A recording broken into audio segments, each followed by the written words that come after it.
It's not every day that we do a comparative test here on AutoTrader, but we thought that we need to do it with the two double cabs that you see behind me.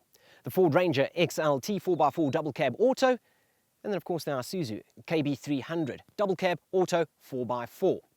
Now I can't drive them both at the same time, so I've enlisted a little bit of help. That's where I come in. I'll be defending the KB 300. I'll be defending the Ford. You'll be defending a lot more than that, because you'll be paying more tax for that. Well, that's true. While the baseline prices are very much the same and they come in just under 570,000 Rand, because mine's a 3.2 and yours is only a 3 litre, I end up paying more emissions tax. That does make mine slightly more expensive, but in terms of the rest of the specification, they're quite evenly matched. Oh yeah, 3.2, 3 litre. I think I'm going to have more fun in the KB though. Well, out on this terrain, let's see. I'll see you out on the road.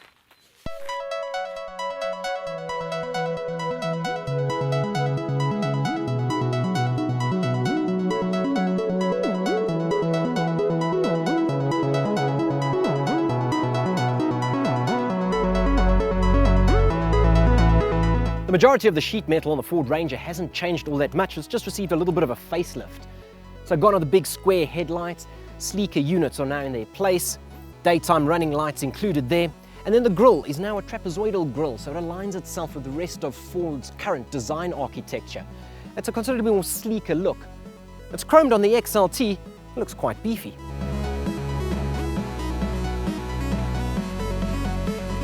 The KB 300 has always had traditional beefy styling, and as that old saying goes, if it ain't broke, don't fix it.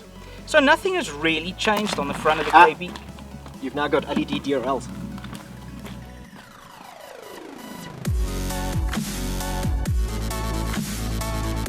So on the face of things, the two of them are not that dissimilar.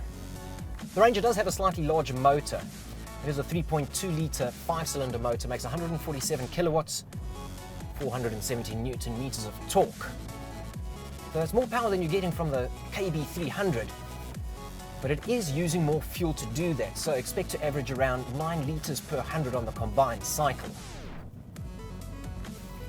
The motor is mated to a wonderful 6-speed automatic gearbox, and while Ford has gotten a couple of those combinations wrong in the past, this one works absolutely fantastic.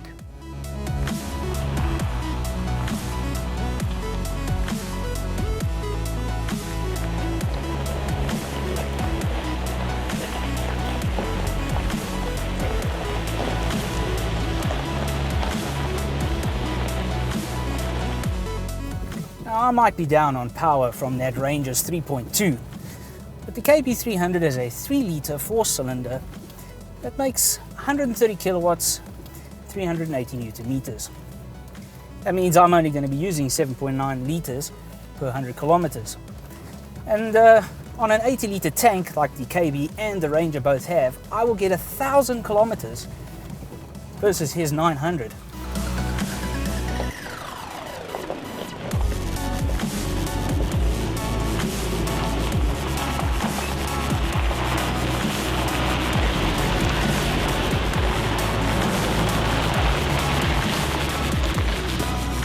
Facelift changes extend to the interior as well, and this is the place that has got me the most surprised. Double cabs are no longer these agricultural feeling vehicles. They now feel like luxury SUVs. You know, there's leather steering, and I've got leather upholstery here standard in this XLT. It's also got a new fascia here, and we've got Microsoft and Ford's Sync 2 system, which gives you the touch screen and all the connectivity that you could ever wish for. It is an absolutely fantastic system and a much needed upgrade to the Ranger range.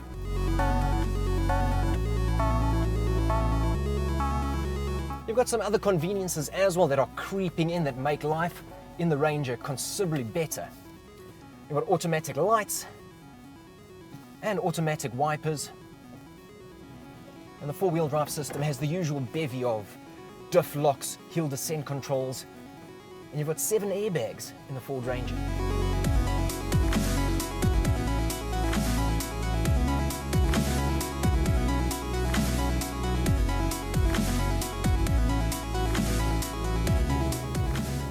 Now, the interior of the KB might not be as swanky as that of the Ranger.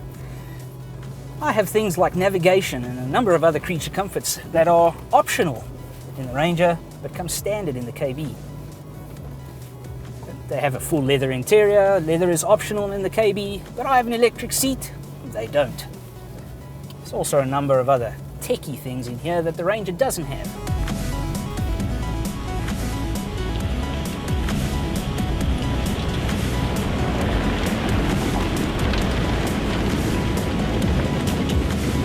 Ford Ranger, however, does feel a little bit out of place here on the rough stuff.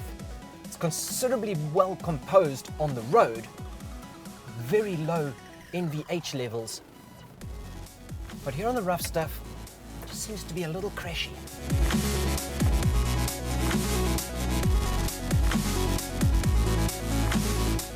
Now, I've spent quite a bit of time staring at the back of that Ranger.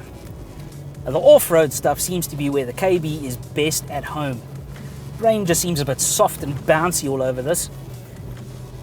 I'll tell you what, it seems to be eating this up, and I don't seem to be bouncing around as much as Chad is.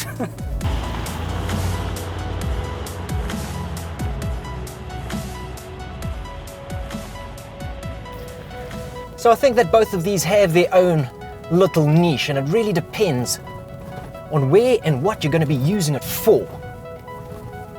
You're going to be tackling the road, grab a Ranger. You need something that can go anywhere and do anything, something that's a rugged all-rounder, possibly better off in the Isuzu.